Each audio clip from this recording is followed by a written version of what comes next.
Voilà.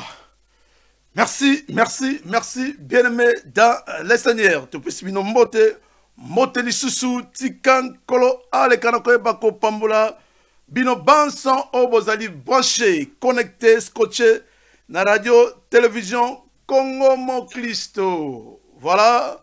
Radio, télévision, Congo Mon Christo, ezali bongo, engunduka, eba na nzambe, o wapi, ezali wana pona koye bako, pesa na biso, toko palanganisa sangwana nkolo, o wapi, ya biso ba Kristo o wapi tozali lokola mwinda oyo batiaka likolo na mesa pona koyeba ko éclairer partout yango balobi mo Kristo esengeli atambula na limemia mo Kristo esengeli elongi na emonana ya solo azali mo Kristo yango biso atanke ba Kristo to yeli sudi boso na bino na poko malelo pona koyeba ko tonda bino botondi pona koyeba ko brancher lisusu na radio télévision Congo Mon Kristo. Merci beaucoup bien-aimé dans le Seigneur. Bongo tozali wana en direct ya Happy Box TV kuna na page 11-17 tozali pe lisusu na Congo Mon Kristo TV kuna na YouTube et pourquoi pas na radio na biso na Congo Mon Kristo fm.org. Merci bien-aimés dans le Seigneur, nous vous disons encore un grand merci pour être branchés dans notre radio télévision Congo Mon Kristo et bienvenue à nous tous. Voilà, nous vous demandons tous de partager pour l'évangile, car nous le savons très bien que l'évangélisation par médias, c'est notre profession. Je suis votre humble serviteur, le frère Alphonse Kaku, le géniteur de la radio télévision Congo Mon Kristo. Je vous dis encore un grand merci et bonne soirée à vous tous. Merci, bien-aimés dans le Seigneur. Aujourd'hui, c'est un grand jour pour nous. Nous avons un invité de marque, le pasteur Doudoumbala. Tangu tokoya na ye, tokoye bako présenté, yenda koye bako yebsabiso, yazali wapi, bongo tokoyeba ko marché na thème na biso ya mkolelo kasi yambo ya koyeba ko banda émission na biso esengel na biso ya kokende na mwa loyembo sima toko chagenek na biso bongo tokoyeba ko banda émission na biso que Dieu vous bénisse tokoyeba ko tchela bino d'abord générique na biso après tokozonga sima. Merci beaucoup.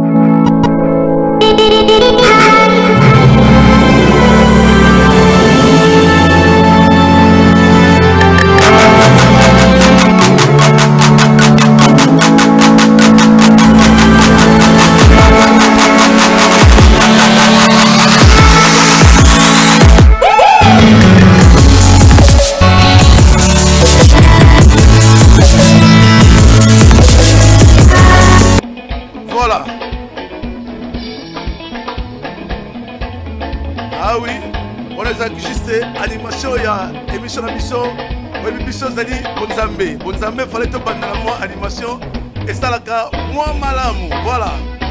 Ah oui, voilà, balobi bonzambe et sengo ah oui, depuis ce moment tu as de commence on va aller connecter en direct de radio télévision Congo Mon Kristo. Que Dieu vous bénisse.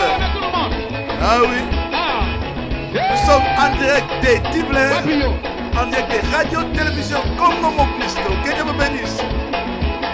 Ah oui, Beta Mololo et Sikayo Zali. Ah oui, quand la tête de la bino invité de marque na biso Yazali na pointe. Ah oui, Balobi Baba Bozali Wabi. Si Dieu le veut, je le veux, je le veux, je le veux, je le veux. Si Dieu le veut, je le veux, je le veux. Ah oui. Ce qui s'en aboy. Voilà, ce qui s'en aboy, aboy. Ce qui s'en aboy. Nabonanga, nabona. Ah, mama,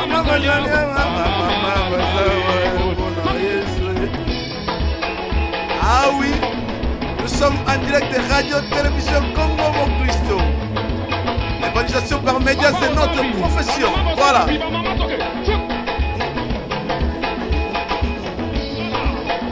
Voilà. Merci. Voilà, bien aimé dans le Seigneur, on est avec moi. Ambiance, il y a animation, il y a émission Nabiso. Je suis votre humble serviteur, le frère Alpha Nsingikiaku, le géniteur de la radio, télévision Congo Mon Kristo. Merci encore pour votre confiance, pour brancher dans notre studio 7 sur 7 et 24 heures sur 24 heures. Nous sommes en direct sur Happy Box TV, canal 11-17. Merci. Tokole Kanako bako pesa invité Nabiso Mbote. Esikaya Zali apesa biso Mbote bandeko nyonso o bazali kolanda. Pasteur Doudou Mbote ombokayo. Mbote papa Alpha Singi Mbote Congo Mokristo Mbote na bayenyoso waza kolanda biso. Merci beaucoup pasteur Doudou Nakansi bandeko banso baza kolanda biso basili komona lolenga nini le décor est déjà planté dans notre studio radio télévision Congo Mokristo bongo tolingi pasteur Doudou soki okoyeko sambela pona biso ya mbo ya kobanda émission na biso po biso toali une chaîne chrétienne malobomboka yo. Tobondeli, éternel Dieu des armées, Père de gloire, Père céleste, nous te disons grand merci pour cette opportunité, grand merci pour cette grâce. Seigneur Dieu des armées, n'a recommandé moment oyo, na maboko na yo. Seigneur, toute puissance qui n'honore pas, éternel ton nom, je l'ai détruit au nom de Jésus-Christ. Et bah, nelipe suka ya mission oyo, na lingi ata mwana na yo moko azala peni, mwana no moko azala délivré na kombo na Yesu Kristo. Amen. Amen. Voilà. Merci pasteur Doudou pour na koeba ko accepter le sous invitation na biso na radio télévision Congo Mokristo na poko malelo boye malamu. Voilà. Merci ngande na ko remercier bino, merci vraiment. Parce que vous connaissez qu'on invite Ngai, nous avons apambola bino. Merci beaucoup. Merci beaucoup, pasteur, pour na koeba ko honorer l'invitation na biso pour na toeba ko joie batana yo na ibi ko wali mosal na njambe ba responsabilité zali mingi kasi omitiki mbeka liboso toto joie tangu na yo kasi lokolo zali mosal na nzambe yo mosal na nzambe o nzamba bengi atikalaka ye mokote kasa zalaka mosali oyo ayaka ko kabola expérience oyo nini nzamba pesier le lenga de l'autre sekolanda pasteur Michou Mika alobaki tika expérience on nzambe atie kati na yo ezala pona bien-être ya population oyo bazali yango biso lelo tolingi to profiter na occasion o wapi tolingi to profiter na yango ya kozwa ndimbela oto ndimbola o nzambe atie kati na yo ya koyeba ko ndimbola maloba na nkolo katikati na bana na nkolo inso yango pasteur Doudou une fois encore boyei bolamu. Voilà.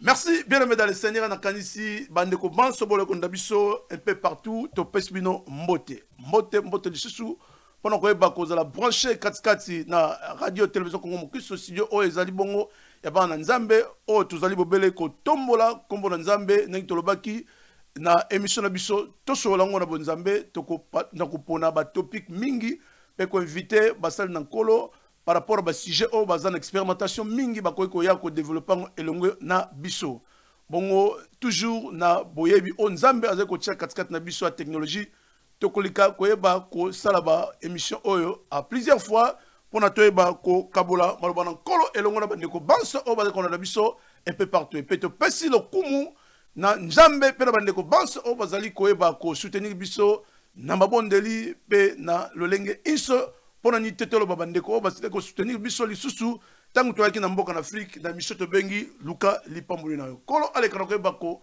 pambola bino banso bongo tokoti katikati na mama likamona biso lelo o wapi ekolobela biso na mukolo na poko na lelo to na butu na lelo toyebi tozalaki na mosali na nkolo awa katikati na esika o ezalaki bongo le révérend pasteur João Lukoki Oliveira o wapi asile ko fungula mbela ya maimanso otoyi kolobela katikati na oyo esika na mokolo na lelo kasi ye alekaki na koyeba kofungula oyo ezalaki bongo makanisi ya malamu mingi lolenge nini tokoki kobema historique ou l'organisation ya lingomba to église en tant que bachrétien yango bandeko tobaki tokoyeba kobengisa bandeko mingi katikati na esika kasi lelo occasion epesebeli biso po toleka koyebengisa papa na biso moko le pasteur Doudou Mbala kuna en direct ya Tiperari na mboka na Irlande ye na ye tokoyeba ko développer le même thème encore ya koyeba ko manyola ko yebisa na biso lolenge nini historique pe organisation ya église e koyeba ko kendela na yango topesi na bino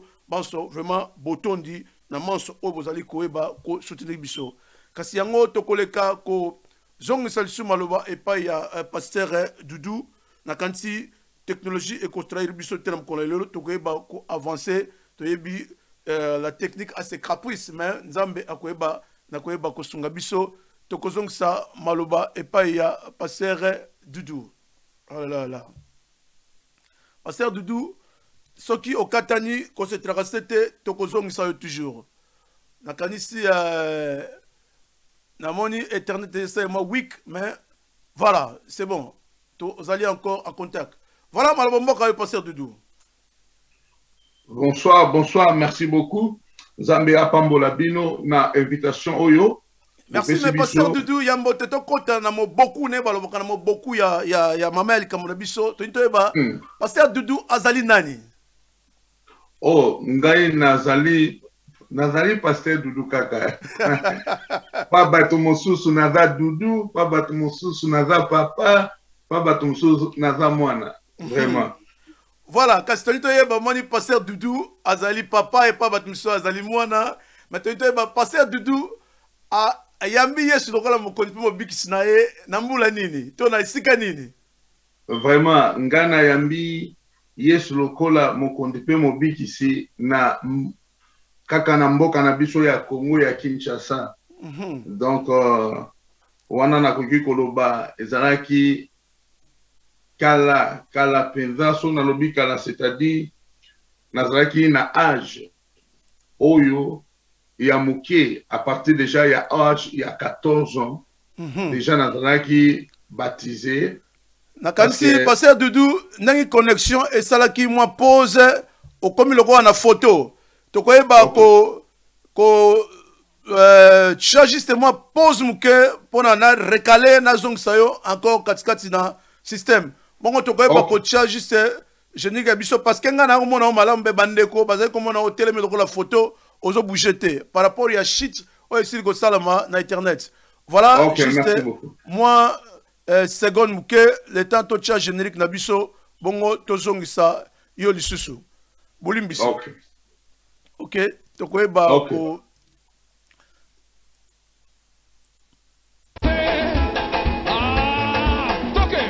si Dieu le veut, je le veux, je le veux. Ah, si Dieu le veut, je le veux, je le veux. Ah, soki zamba lingi, nalingi. Ah, soki zamba boy, nabona, naboy. Ah, soki zamba boy, nabona, naboy. Ah, baba taliawa, baba.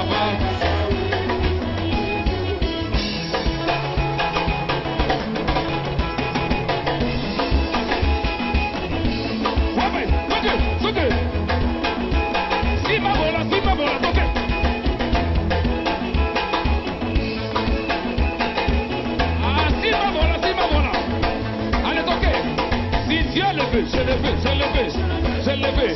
Ah, si Dieu le veut, je le veux, je le veux. Ah, soki zamba boy, naboy, naboy. Ah, soki zamba boy, nabona, naboy. Ah, ba mama bazaliawa, ba mama baz. Baby mama so.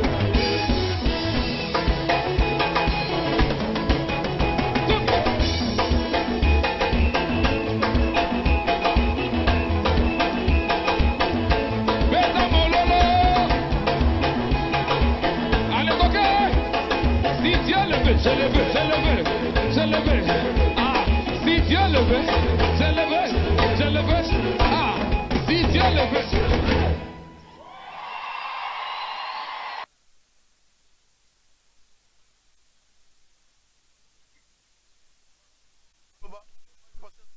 Bombokayo. Ok, voilà. Ok, merci les sous-sous. Tozongi na plateau na biswawa. On a koloba été. Ezalaki depuis 1995. Donc on a Zalaga Moukié depuis 1995. Nazwaka déjà Ezalaka baptême nangai. Ngana kotaka direct na makambanza mais na banda mbala moko na choral jusqu'à aujourd'hui Nazaka Korana. Merci. Merci Pasteur Doudou pour mon introduction. Mais Pasteur Doudou tolingi to olimbola na ba na Nzambe juste moi kolimbola moke toyebi ozali mosala na Nzambe oyo ozali na témoignage malamu kasi ezalaka malamu mingi soto koko limbola biso. Pasteur Doudou papa molimo na e komo na e nani? Papa molimo na ngai, c'est-à-dire papa na ngai komo na e Pasteur Léon K. Ok. Il y a Pasteur Léon, il y a Ngaka yo moko complété Pasteur Léon. C'est bien. Et à Pasteur Léon Kakuji, on en a complété. Ok, ouais. Donc, tout ça qui consacré toujours dans l'Afrique, ordination de M. Salamaka, na Afrique. Donc, place au qui ordonné, à tant qu'il y en a qui ordonné ensemble, na pasteur Alpha Bokolo, où il y avait une église kuna, avant qu'on continue, qu'on dirigeait avant l'église sur place. Tout ça qui ensemble, na pasteur David du 3, c'était en 2014, on a qui consacré en tant que pasteur, donc 7 ans déjà yango na ministère. Amen, amen. Voilà, merci pour la présentation. Moi, preuve de présentation au Tikan Kolo, allez, Kanakoye Bako Pambolayo, passer du Dupe Boy Malam Lissusu. Bon, les lots, tu l'as dit, tu pesayo, honneur, on a double brassard, tu goloba. Et puis, tu peux s'imboter, et puis, il y a passer Léon Kakouji, oh, pasali, papa Molimonayo. Nakati, tu peux s'imboter, si Gazali, Kuna Mboka Goloé, Tikan Kolo, allez, Kanakoye Bako Pambolaye. To pamboli pe na molonga nae mama tete kolo ale kanako bozana bango. Voilà, passer Doudou tolingi on me ka décortiquer muke si je na biso ya mokona lelo. OK. Selon si je na biso to va parler na découverte de l'histoire et puis organisation de l'église. Histoire to yebi biso nyonso soki to tali ndenge église e bandaka ndenge nini bana Israël. Donc, toko kota vraiment qu'on a vraiment été. Awana toza juste pour flasher parce que tout le monde connaît l'histoire. Toko pe sango lokola ba docteur te ba théologien te ba pe sabiso boye nane boye minatora ya ki non toza ko flasher juste histoire ndenge nini bana Israël ndenge bazaki na boumbu ndenge ni Moïse abimisa ki bango comment se fait-il dénombrement et salamaki baponaki ba tribu mususu pour aller travailler ba pesa bomba mabele mais ba priva qui ezaki ba lévite ezaki privé na mabele c'est-à-dire musala ya lévite ezaki pour na temple to yebi biso nyonso construction ya première grande église temple parce que liboso to bandai komona église ezaki juste eloko moko nde to bengi arche c'est-à-dire l'arche et bandai ko présenter église partout Israël bandai ko kende Yangwande bande ko diriger bango tout ça vraiment na twana tout ça toujours ko flasher parce que tout le monde a ébi histoire wana ndenge za la Bible jusqu'à ce que David a soit initiative ya ko construire temple mais Dieu a fait que David a qui permettait ya ko construire parce que maboko na ira qui rempli la makila pona ba oyo ya sala ki abomaki mingi et qui n'est que pas moi en Salomon to ébi ndenge église et là qui construit à partir ya Salomon jusqu'à ce que tu aies comment étape l'église n'est qu'au marché divisé dans 3 parties, tout ça qui n'a pas vie, tout ça qui n'a lieu saint, n'a lieu très saint.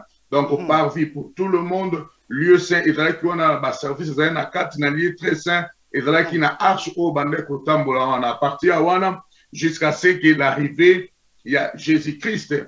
N'est Jésus-Christ ça y est tu comment na église autre bengi église primitive n'était qu'au bandawana makambo nyonso évolué mais ce n'était pas facile même l'arrivée à Jésus-Christ batandé ko croire toujours dans l'ancienne église ils ne croyaient pas qu'il était le Messie donc pour voir que les chrétiens otoyebi nasi pasteur nabiso jao aleka qui la fois passée dans la naki expliquer qui place wana comment se fait-il le premier bateau oyo qui na Antioche babenga mama chrétien. C'était parce qu'il marchait comme Christ. Yango babenga ki bango ba chrétien donc comme wana et bima ki po wana donc juste pour na historique to ikoloba yango wana continuer ndenge catholique ko koma makamunyo sona tumeto kindi na histoire mulaye zate mais en tant qu'église l'histoire de l'église bibliquement je crois yango wana mais pour na organisation il y a église donc l'organisation de l'église quand nous parlons de l'église spirituellement l'église, c'est la femme de Christ, c'est-à-dire l'église, c'est un peuple mis à part. Donc, c'est ça, définition, il y a l'église, c'est une femme de quelqu'un. Là, spirituellement, l'église, est un bâtiment mis à part. Ce qui est beaucoup de l'église est là qui monte, parce que quand Dieu lui-même a écrit que l'église, sa femme, a écrit que l'église, solo, moi, tout le monde a sous à Jacob. Ndenge kombo qui changé Bible lobi tetanga kutana kinaye a changé qui na Israël qui veut dire Israël veut dire peuple qui femme elle Dieu c'est-à-dire Israël la femme de Dieu le kola nzambe a changé qui est c'est-à-dire il marchait comme un homme avec qui pointé nae na panzi nae pourquoi Dieu l'avait pointé na bakoti na beta qui pour na démarche ne échanger. Donc c'est-à-dire sa démarche, il marchait comme un homme. Tant on va pointer na pointi, il changeait directement de démarche. Il a commencé à marcher comme une femme, c'est-à-dire Israël veut dire la femme. Christ est venu pour Israël, son église, son épouse. Donc là, spirituellement. Mais l'organisation que nous parlons, spiritualité mais l'organisation, quand nous parlons de l'organisation est physique, est matérielle, est oyo, est comment on je crois un peu ça, on a évité ce qui n'avait qu'à continuer. Merci, merci, merci. Pasteur Doudou Mbala, Nazoko Ebisala Batusko, rappelez la Batouke, Tozali Bongo en direct à la télévision Congo Christo, n'a invité le spécial, le pasteur Doudou Mbala. Voilà. Merci, pasteur Doudou. Je pense que l'introduction à eux est vraiment pour le ISO, il y a quoi ko pesa na biso o ezalaki bongo introduction historique de l'église en bref n'engeni église et bandelaki.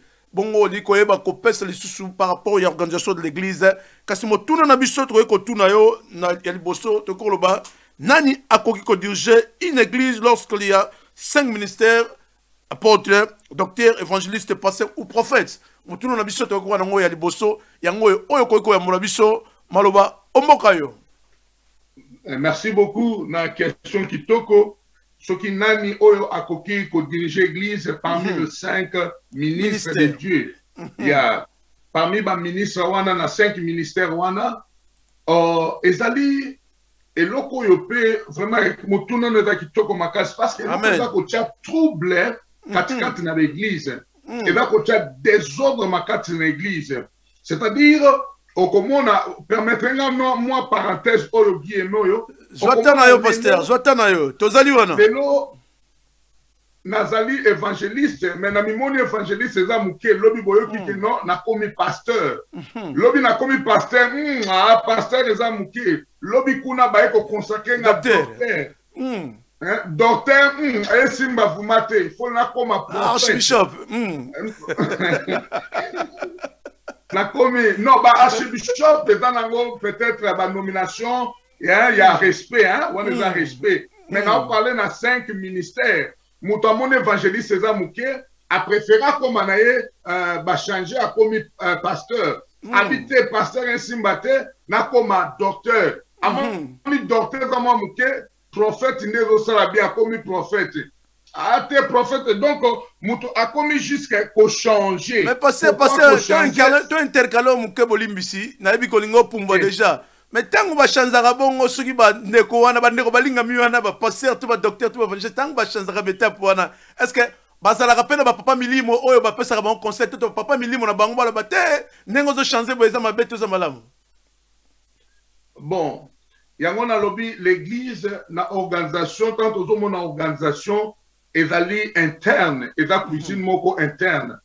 Peut-être pour na bamusu c'est ça honneur, ezali promotion peut-être. Je ne sais pas, mais vis-à-vis écriture, et donc on peut ça désordre katikati na communauté. Parce que lorsque nous parlons de l'organisation, nous voyons les 4 murs. Bon, on dit 4 coins murs.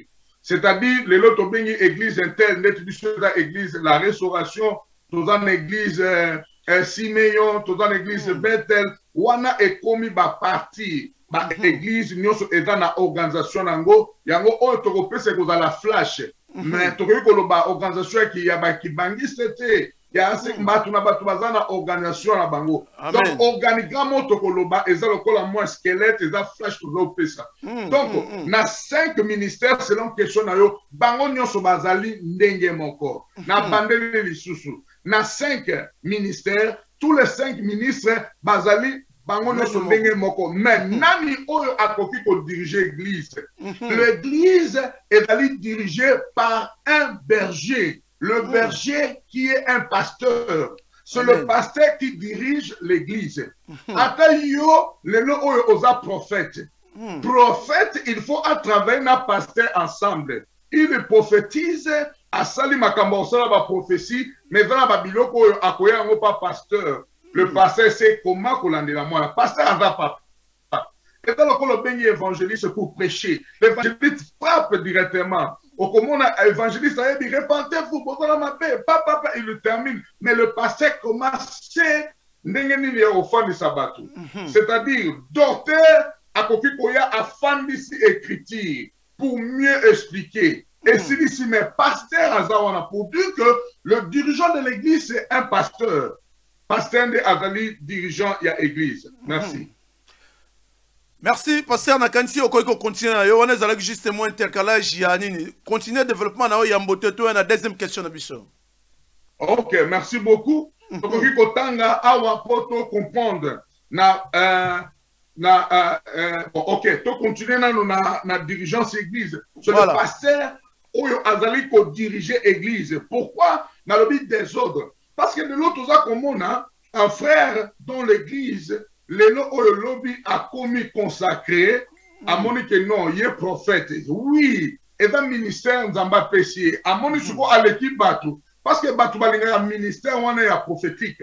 Soki kaka bandi kaka papa Alpha na monio, la linette, suko linette, on a suko longoli ango, les gens aiment comme ça. À Monique, suko a commis l'icolo ya pasteur. Au Monique, aller directement à l'obitenga na ke kosala eloko nanga. Or, ozali kosala eloko na yo, mais ba benga ki yo te po ozala leader. Amen. Leader, mutaza ko diriger, un leader azali déjà choisi par Dieu lui-même. Mutu nyonso a benga mate akoma leader. Non, non, non, non. Mutu nyonso te a benga ma azala leader. Nzambe a placé ka leader parce que leader aza mutu oyo aza na capacité moko nzamba pesaki. Un leader aza mutu oyo aza na babiloko, c'est d'abord leader par définition, c'est quelqu'un qui est capable de guider. Un leader c'est quelqu'un aza capable même ya ko influencer. Un leader aza capable même ya ko inspirer. Donc c'est-à-dire avoir le don. Il y a Saint-Esprit ou avoir le ministère du Saint-Esprit ne veut pas dire que Ozali leader. Au cas où la docteur, au cas où la prophète, mais Ozana sous leadership, il y a un pasteur. Et qu'on dérange. Le 5 là, n'est pas constitué pour l'évolution, il y a église. C'est-à-dire, dans le cas de délivrance, totalement, on a besoin de prophète. Au moins que pasteur, à quoi il y a un enfant du prophète, après si, pour faciliter directement ma cambozo. Donc, c'est un peu ça. Par là, pour Nakoloba, juste un peu diriger, invité. Voilà, merci beaucoup. Na éclaircissement si vous pouvez savoir ce qu'on appelle la bande de copains, ce qu'on a biso, ce qui moi m'itourne ali, fallait toucher téléphone d'abiso en direct, mais le gars est là qui éviter l'abiso et malboso, fallait que je sois d'abord d'accord, mais ce qui moi m'itourne ali moi qui est comme l'abiso, to koyeba ko transmettre mon tour na eux et pas il y a des copasteurs Doudou Mbala. Voilà, tu peux se monter dans la restauration, dans biso, na dirban, vraiment, Nzambe, allez, quand on a pombalabino, pourquoi pas, na bandeko banso, bazai connecté, ndeko Dedemouya, ndeko Charlotte Kamouissa, ndeko Caleb, kuna na mboka Kishasa, pourquoi pas, ndeko Pasteur Constant, kuna na mboka France, pourquoi pas, l'homme du troisième ciel, ya Yesu Tivinde Makambo, oh wapi, azali kotala, nenge mwana, azali, koeba komanyula, malabana kolo oye, azali kocha, katikata mwana. Yango to peshi mbote siko zali kuna na mboka na Golowe to ebite soki ye moko kolo papa ko epe ko pesa mbote et pas ya papa na ye. Vraiment na peshi mbote na pasteur Léon K. Yo mo za ko compléter ka ko na ka na peshi mbote na pasteur Léon K na église oyo direction na Golowe. Na Yesu TV de Makambo. Nous sommes tout na Golowe pasteur Léon K, maman Tété, tout le monde, papa Willy, papa Massamba, tout le serviteur, Bazakuna, Nagolowe, vraiment, Nzambe Apambolabino. Merci beaucoup. Voilà, ok. Bongo Sikoyo, Motuna Nabiso, il y a Mibale Zaliboye, pasteur Doudou. Namoni aussi ko limbola, na limemia, pe na boyenge bedi, inso. Banani oyo, bakoyi ko dirige, litongato, engombato, église. Tonda kuna Nzambi. Siko, Motuna Nabiso, msuto yiko tuna yo, ya Mibale Abi. Pourquoi on choisit Badiakle Katkati na Lingomba et puis tu vois qu'on a bango na lolenge nini? Ok, merci. On a mon photo tanga on a Bible pour te comprendre pourquoi on choisit église Badiak et puis on a bango ndenge nini. Na ningi to tanga on a Bible na mukanda ya Acte chapitre 6 tokobanda na 1 tozokita malembe parce que ezalaki eloko moko ezali biblique na Acte chapitre 6 na Acte chapitre 6. Ok. Na mukanda na Acte. Donc misala na bantoma. Acte chapitre 6 verset obandi na 1 tokita malembe. Ok, à ce temps-là, le nombre de disciples augmenta. Les hellénistes murmurent contre les Hébreux parce que leurs veuves étaient négligées dans la distribution qui se faisait chaque jour. Ok, 12... merci. Ok. Merci au Kosoukana Nouana. Ce qui tomoni awa, l'église primitive, batuba koma ke belé na église, batuba ne koye belé, Bible a ezeko parler, babi nombre de disciples, ezaki augmenté na église.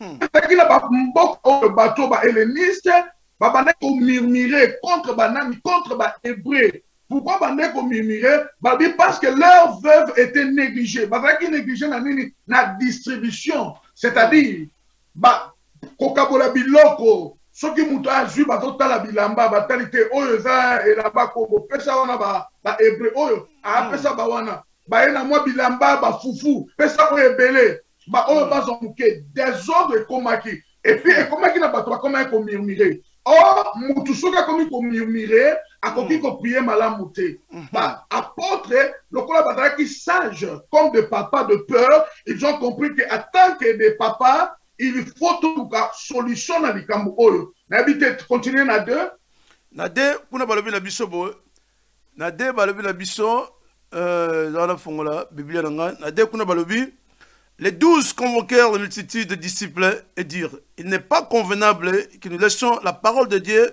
pour servir aux tables. Na 3 balobi c'est oui na continuer 3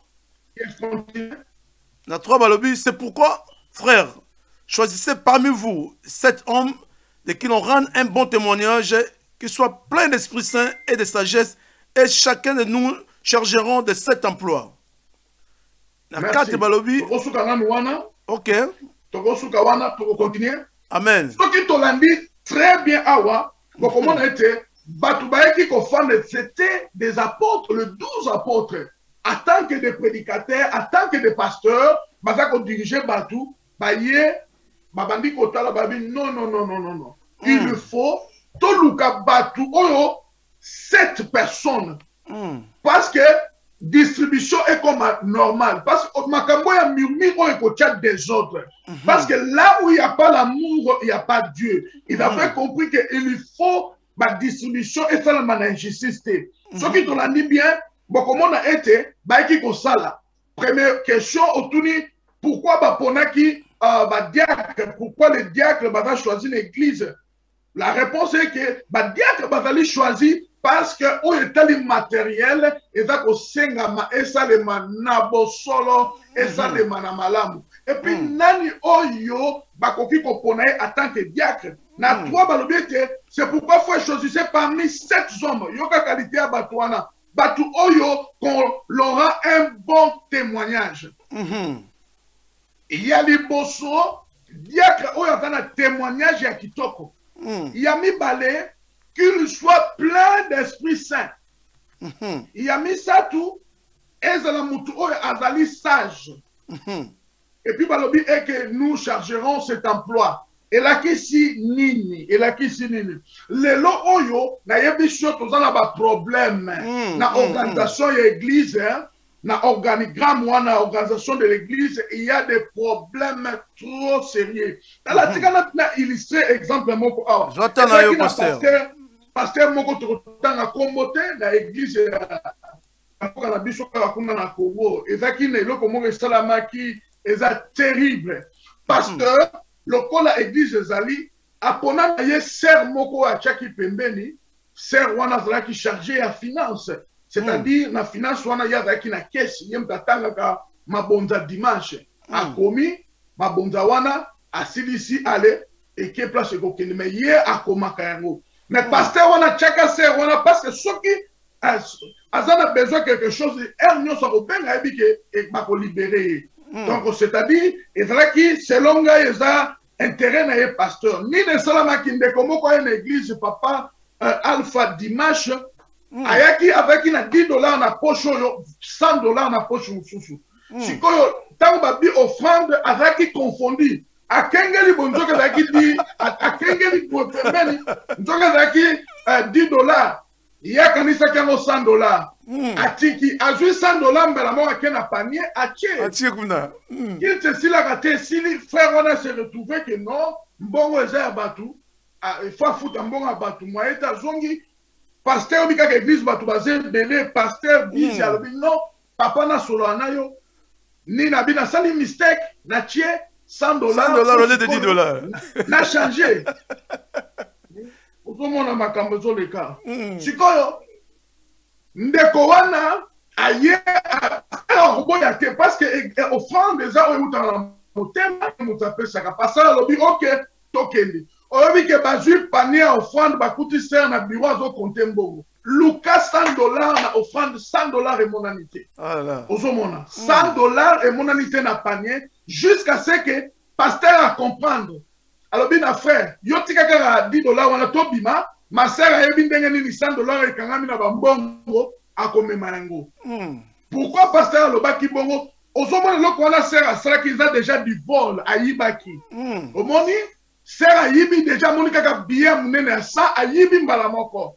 Allez, tomba tuni ba niko panze mona na kite. Mais pasteur a bimi mbongo eko mona. Et là qui signe l'exemple wana, c'est-à-dire le pasteur choisissent le gens selon leur propre intérêt. Selon intérêt, mais Bible nous dit c'était batu oyo bazalaki d'abord rempli na Saint-Esprit. Amen, amen, amen.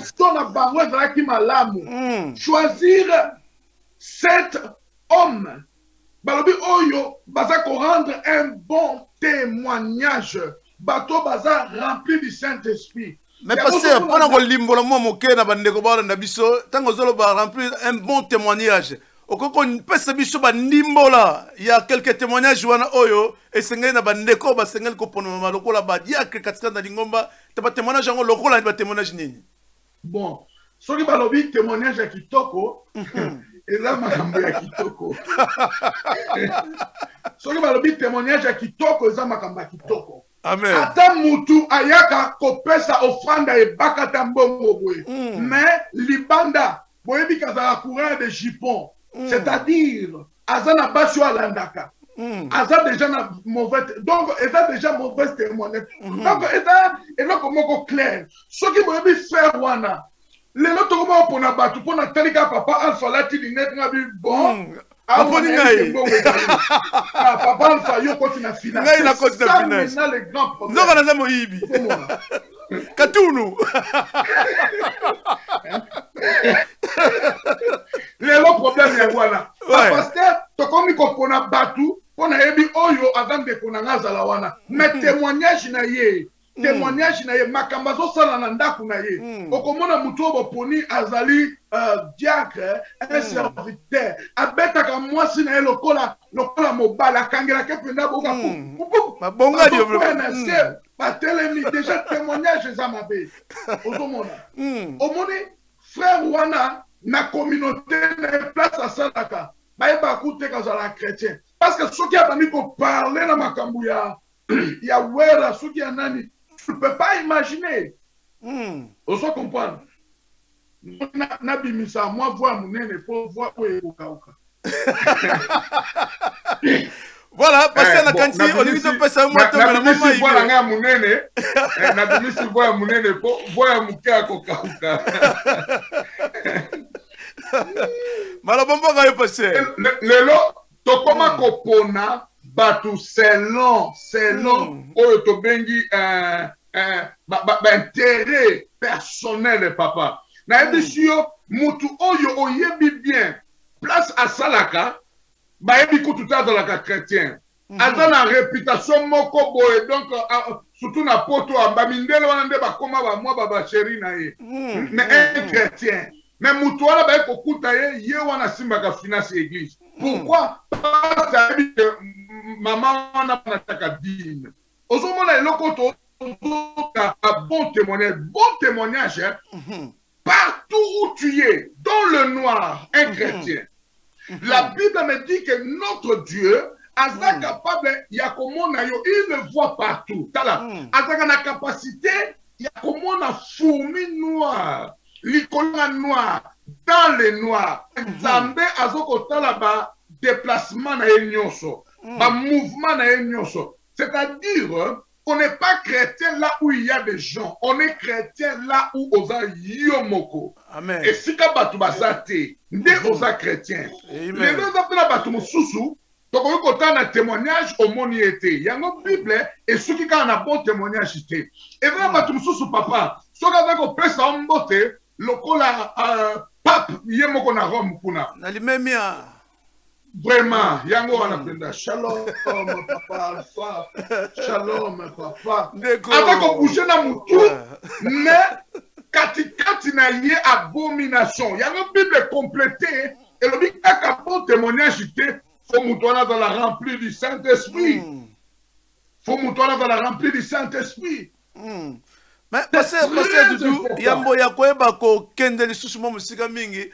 Lo lenge nini esenga na biso ya koyeba ndeko papa oyo azali bongo rempli de Saint-Esprit pour ndeko mama oyo.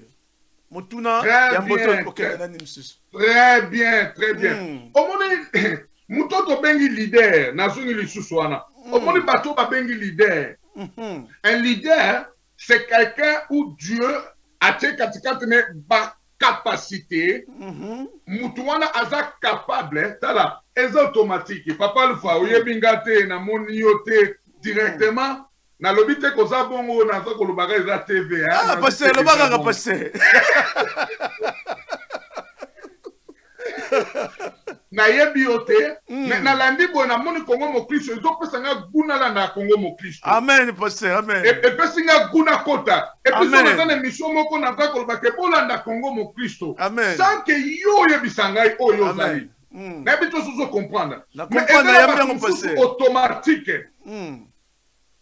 Au quotidien, au senti yomoko, c'est-à-dire en tant qu'homme de Dieu, Zambé a copé sa yo capacité à comprendre. Amen. Or, ce qui mutumusou dans la capacité ou en athée, bokoye ba mutu dans la Saint-Esprit avec le fruit. Bible lo biboye na Galate mutu akobota mbuma. Mbuma ba pesa kate. Non, le fruit. On ne donne pas le fruit. Les fruits évaluent dompteux. Les fruits quelqu'un produit, mutufu abota, il produit des 9 fruits de l'esprit.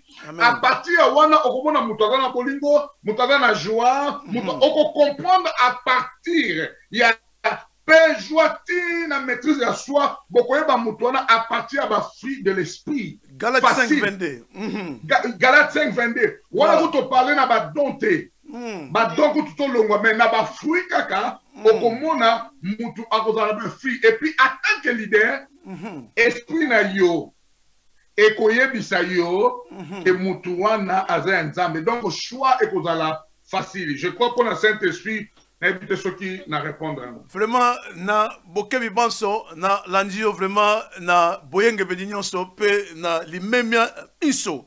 Bongo tokomi na lolenge nini ya koyeba ke elenge obani kopona diacre azali sage. Sagesse va prendre kangote. Oboni mutu sagesse et utake pa nzambi. Siko okoyeba yango denge nini. Omoni tangu eloko pe ba leader na biso o bato baza kokamba mingi eza na ba erreur mususu basala kango. Eza na makambo mususu mutazo travailler na organigramme. Si on a un croquis organigramme, ça dépend de l'église. Il y a un pasteur qui dirige. Après pasteur, il y a l'administrateur. Après l'administrateur, il y a un secrétaire. Après secrétaire, deux huit, ma branche qui est comme un département. Peut-être il y a jeunesse, il y a maman, il y a finance. Aujourd'hui, jeunesse, il y a département, et qui on a nyonso et codime et continue. Si on a organigramme, on a nyonso. Bible va qu'on parler à part Saint-Esprit, il faut pas à la sage. Amen. You leader, tant que oza kozwa batouana, on peut savoir misala quelconque. Il faut former bango.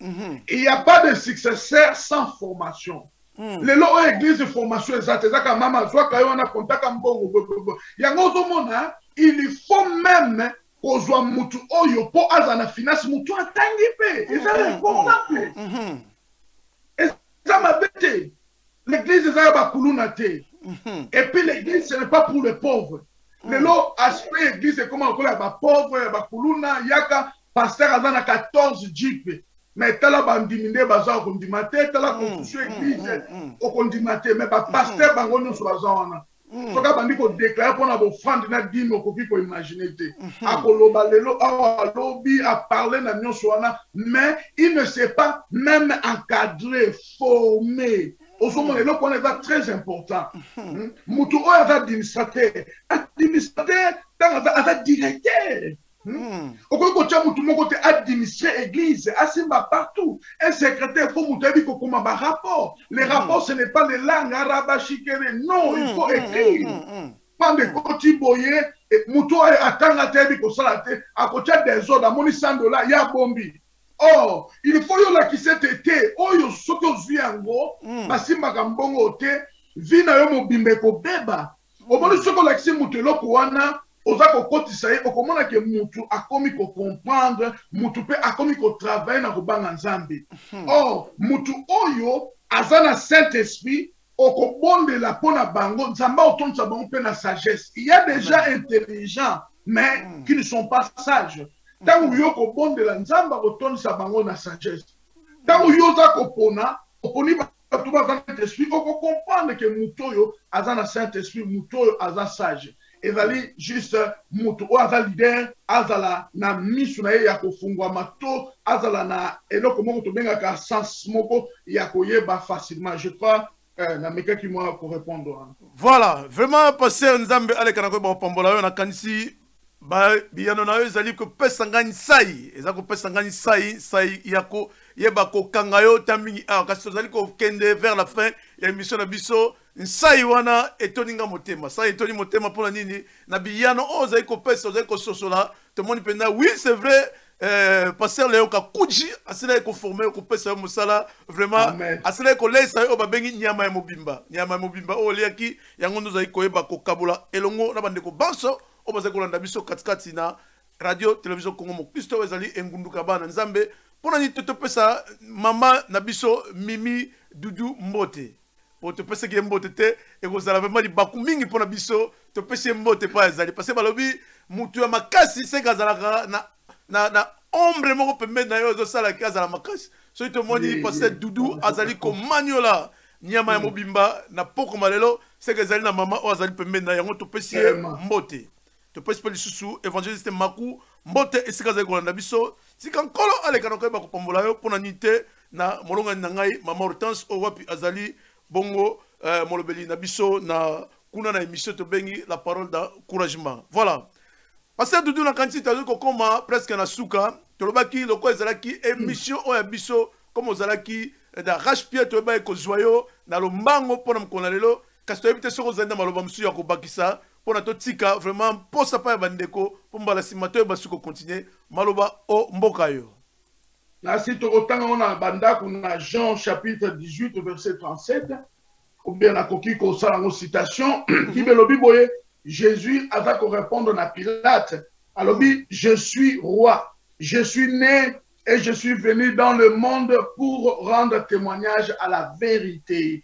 Quiconque est né de la vérité écoute ma voix. C'est-à-dire, mutu oya botama na vérité a cause na facilité ya koyoka voix ya Nzambe. C'est-à-dire, parmi ya batu oyo boza ko travailler na église, na organisation, il y a bien et bien batu oya botama na vérité. Les gens qui ont Christ. Parce que Jésus-Christ a écopé sa témoignage na batu ba somba mituka. Ce qui est pour na bongo, ba disciple na ba apôtre ba ngaba ba ba milliardaire ba ngaba la riche. Mais Jésus, il est venu témoigner la vérité. Vérité wana Pilate a tourné vérité zanini, qu'est-ce que la vérité? La réponse n'était pas répondue parce que Pilate a tourné quelque chose à Bimi. Or, la Bible nous dit que Jésus lui-même, il est le chemin, la vérité et la vie. Ayende commis témoigner. Nous, en tant que des hommes, des serviteurs de Dieu, et là, on a coupé sa conseil, n'a pas pasteur, n'a pas leader, na ba frère ya église totikala na cadre, c'est-à-dire na fonction na ngai nazalaka na cadre na ngai esili, c'est-à-dire na leka espacité yango soki to continuer na acte malgré tes actes moi pas continuer les actes soki to na acte ok, merci beaucoup. Na 5 minutes, parce que si on continue na acte, beaucoup de monde na institution ba diacre oyo. Pourquoi ba apôtre ba sala ki yango? Parce que ba linga ki bango batikala na prédication, bango batikala na ba choses oyo spirituelles. Yango ba joie qui était ba pesi ba koma na ba rôle oyo ba ko sala en tant que des diacres. Diacre a chargé à finance, chargé à social, chargé à boy. Bapesi bango baposte wana basala mais lelo oyo okomona été les hommes de Dieu malgré apesi mutu service apesi mutu musala apesi rôle ya kosala l'église mais l'homme de Dieu pasteur leader azaka simanae mama kuna ba mbongo wana ba biye kotindela ni l'accent no fanda des hommes za kokota na église okomona été alingi alandela abimi na cadre or evena mutu na mutu atikala na cadre na ye. Ce qui a fait dans le cadre na yo, okomona été église kokende. Il y a des gens autobengaka, ceux qui a télémi, abanika koloba makamba mbongo bato yo qui est facile. Et d'ailleurs pasteur te mutu soit ko sala ngabi. C'est-à-dire ba apôtre ba disciple ba fandaki. Parce que Moussa Bango Yangwana. Or, l'évangile marche ensemble avec l'argent. Il faut que tout ça soit Bango, Bazako Moussa Bango, l'évangile ensemble, na esprit moko, et va marcher ensemble, Makambo, et va donc, un leader, ce n'est pas tout le monde, l'organisation ou l'organigramme. Numéro 1, ce n'est pas tous les 5 ministères qui dirigent. Non, dans l'organisation de l'église, il y a un seul nom. À quoi qu'on en est apôtre, bien sûr. Mais on va jouer une église pour que un ministère pastoral, mais c'est un apôtre qui dirige. Alors, il dit que l'apôtre qui dirige, l'apôtre peut diriger l'église, mais en lui, il y a le ministère pastoral où il peut être. Un évangéliste peut diriger l'église. Un prophète peut diriger l'église. Mais tant qu'à d'une église, on a avec le ministère pastoral. Mais le Saint-Ministère, ça ensemble dominer la nuance c'est un pasteur. Vraiment merci beaucoup. Mais pasteur na motuna mosusu to kotuna na nolenge aussi ko fungola moi parenthèse oyo kasi na église na biso to koloba tuzali na ba pasteur leader ou ba pasteur patron par rapport il y a my onion aussi ko limbola tuzali na ba leader ou tuzali na ba patron l'église na biso banane biso en tant que Christ africain dans le bi tozali na ba parce que ceux qui te le patron un patron appelle ça ordre alobaka OK voilà tokende boye to sala boye to sala boye mais un leader alobaka ceux qui tokoyi ko sala boye yango na lingi olimbola exemple wana oyebisa na biso na église na biso di batu ya mangala est-ce que tozalaka na ba patron ou tozalaka na ba leader en tant que un pasteur de l'église aussi, ou azali bien formé dans l'église de la restauration. Merci. La réponse s'il vous plaît. Merci beaucoup. Et ça très bien posé. Très bien posé. Le problème est que ça soit leader, na groupe naye, organisation naye wana, tous nous sommes des serviteurs. Leader, le diacre, tous dans un service, il y a ban. Non, on ne va pas. Nous sommes un roi de gloire, nous sommes tous un serviteur. Papa le fa, au moment où on a connu, tout le monde a versé, on sait pourquoi? Parce que tout le monde va la sauver. Nous ne sommes pas des patrons. Bisto, toza ba serviteur ngana benga kango ba patron te na benga ka bango ba pasteur impoli excusez-moi le terme ça m'engage moi-même na benga ka bango ba patron te sont des pasteurs impolis parce que comment la façon mutu azako yebisa mutu mama yo tellement parce que olingo prophétiser na aux impolis donc et vous en émission moko boye toko bokolanda ngo na Yesu de makambo toko continuer encore par la grâce de Dieu. Il y a des serviteurs impolis, il y a même des modérateurs impolis. Azali bozoka papa fukama bebitele msoza na problème na likolo zoko insister. Donc ils ne sont pas des patrons, tous nous sommes des serviteurs de Dieu. Vraiment nzamba pambola yo toza basali ya nzambe. Voilà. Nous ne sommes pas des patrons. Nzamba pambola. Merci. Merci beaucoup pasteur na kanisi connexion côté pasteur et comme na mombilinga mbilinga nzambe azoka lokumu lokola to komi presque voilà nasuka ya émission na biso vraiment nzambe aleka na koyeba ko pambola lisusu pasteur Dudu na mosala kitoko o aleki na koyeba ko saela biso na poko malelo kasi to koyeba ko tia moi lo yembo le temps to sukisa na pasteur le temps to zong ça encore. Merci beaucoup.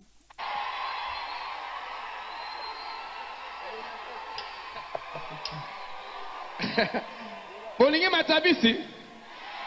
Bolingi Matabisi. C'est parti.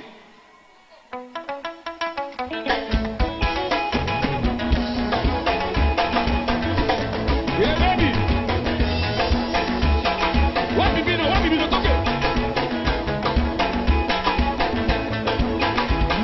Si Dieu le veut, je le veux, je le veux. Ah, si Dieu le veut, je le veux, je le veux. Ah, so qui ça va boy, na boy, na bona.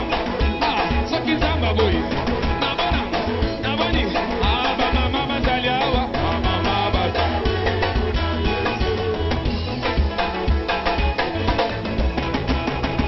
Wabibi, kutu.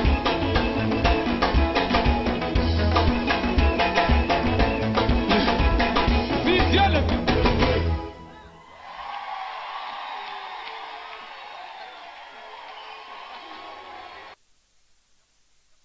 Merci encore. Je pense que passer connexion à Isaac Momoboulou, mais Nzambe Azolo Kumu toujours. Tu as vu technique et Zara toujours dans ma capacité. Voilà, pasteur, na kansi tolinga kito remercie makasi na lolenge aussi là pour répondre l'invitation na biso na mukona lelo. Vraiment tika Nzambe ale kana koyeba ko pambola yo na ebite soki ozali na liloba ya suka ya koyebisa bandeko bongo to pesa programme mususu. Merci beaucoup. L'autre Nzamba pambola yo ya mingi. Pour okanisa kingai vraiment nzambe asaloka rabola moi pambola yo pambola Congo mo Kristo pambola mama oti ami mobimba malgré tout mon na boete mais na ebi to mona na ngolo ya nzambe nzambe pambola bino mingi vraiment apambola bandeko nyonso balandi biso apambola mon père Parcel Léon ka bino mo boko prêté donc à bénir batu nyonso o balandi biso vraiment na ningi bino mingi tozala ba vrai Lévi. Et l'on a l'organisation de l'église, soyons de Lévi, bateau Obaza mise à part, tout comprend Moussana Bisso que nous sommes de Lévi. Notre maître, notre boss, c'est Jésus-Christ. Aïbindenge, afutaka lolenge nae, to salena bosolo ako futa, parce que afutaka. Vraiment, merci mingi, Zambe apambola yo, merci. Merci Nzambe pe alekana koyeba ko pambola yo pasteur Dudumbala na vraiment na limemia nyonso pe na bokitisi na koyeba ko za na humilité o ya makasi boyo o lekaki na koyeba ko honorer chaîne na biso ya radio télévision comme Christo to ebito zali bandeko o to ali komeka bobele le langue nini o to komema service malamu kasi to ebi technique za na ba caprice na yango to moni comment internet zali pe ko tata bana muke kasi Nzambe akoleka na koyeba ko pesa na biso susu makasi malasima. Bongo soki yo sazongite to mone na bino mbala ya sima tika Nzambe aleka koyeba ko pambola bino banso na kanisi yambo ya kokabona to koyeba ko pesa na bino programme na biso to zali encore na émission na biso mususu oyo koyeba ko bengisa su ba passer bo koyeba ko so ba fiche vraiment Nzambe aleka na koyeba pambola bino pasteur Dudu vraiment Nzambe aleka na koyeba ko pambola yo susu apambola mama na biso Mimi esika zali apambola bandeko banso o bazalaki elongo na biso mingi ya kolobezalite soki yo sazongite neto kutana mino mbala sima bye bye.